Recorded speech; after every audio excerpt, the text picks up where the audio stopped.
The United States has devoted billions of dollars to building stealth fighters, stealth bombers, stealth cruise missiles, and stealth spy drones.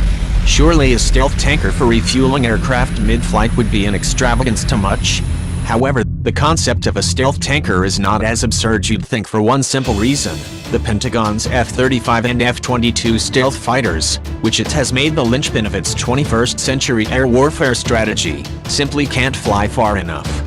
At first glance, the F-35's 600 to 800 mile range doesn't seem bad compared to conventional fighters like the Super Hornet or F-16. But those now designs can carry fuel and underwing tanks into combat. Meanwhile, an F-35 can't carry those extra lumps of metal under its wings if it wants to preserve its minuscule radar cross-section.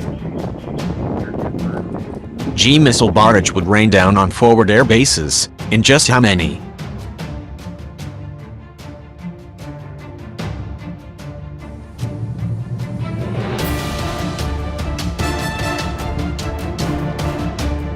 Meanwhile, Lockheed has its own stealth tanker concept model dubbed the Advanced Tanker Concept. The major defense manufacturer lost to competition to produce an MQ-25 carrier-based aerial refueling drone. Lockheed's proposed flying wing design emphasized stealth more than other entrants in the competition. The firm has also proposed embedding the stealth tanker's high bypass turbofans on the upper surface of the wings, like on the B-2, for cross-section reducing purposes. However, the proposed designs are pure flying wing, but instead take their cues from the Air Force's expressed interest in a blended wing body type tanker. Rather than crossing a tubular fuselage against the wings, a BWB aircraft seamlessly merges the wings into the fuselage, resulting in a triangular shape.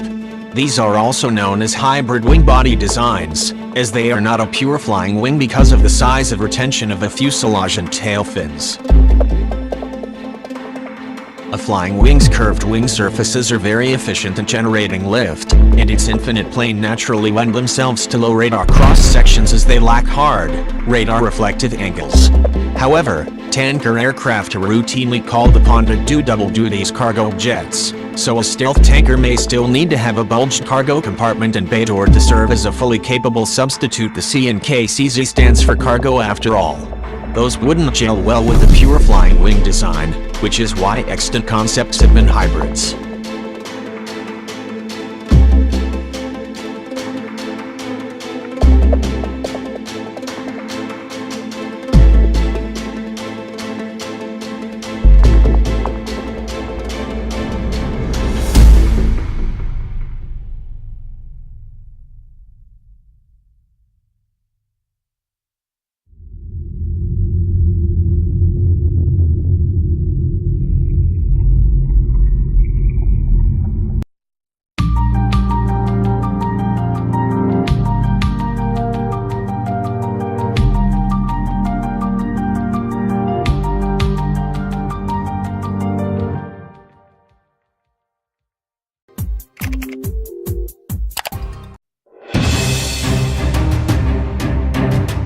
An upside of a stealthy cargo plane is that it could be used for inserting Special Forces operators behind enemy lines, a capability the Special Operations Branch has discreetly studied for decades, or delivering critical supplies to forward outposts located under the anti-access umbrella of an adversary's long-range anti-aircraft missiles. Nonetheless, a cargo-carrying stealth tanker design would simply not be as stealthy as a pure flying wing designed only for aerial refueling.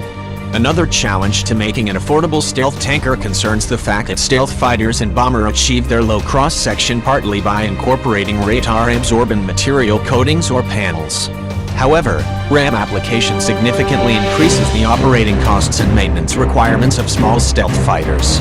Presumably, the cost would be far greater spread out across a huge tanker that needs to fly thousands more hours every year. So a more cost-efficient form of RAM is surely necessary to avoid the $135 to $169,000 per flight hour operating costs of a B-2 stealth bomber. The Air Force has additional ideas for making its future tankers more survivable, including incorporating active protection systems to shoot down incoming missiles, yes, possibly with lasers. Another concept, however, would involve using next-generation radar jammers that employ a cognitive intelligence system to automatically adjust frequencies to keep up with the frequency-agile radars. Such jammers could obscure or even misrepresent the position of an aircraft on radar. The Pentagon also would like its next-generation tankers to feature more automation to reduce the number of necessary crew and speed up the refueling process.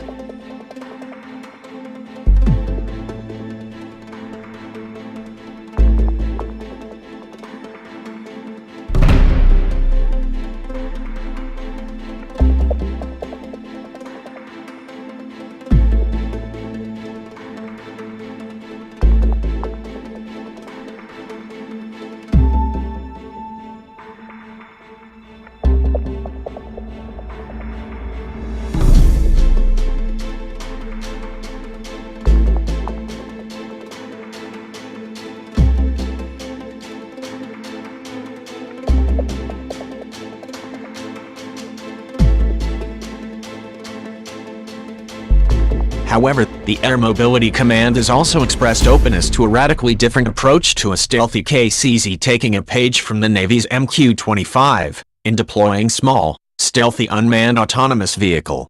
Stealthy drone tankers might fit with a distributed refueling strategy in which multiple drones draw fuel from a large, conventional tanker mothership and then zip forward into to provide refueling for stealth fighter in contested airspace.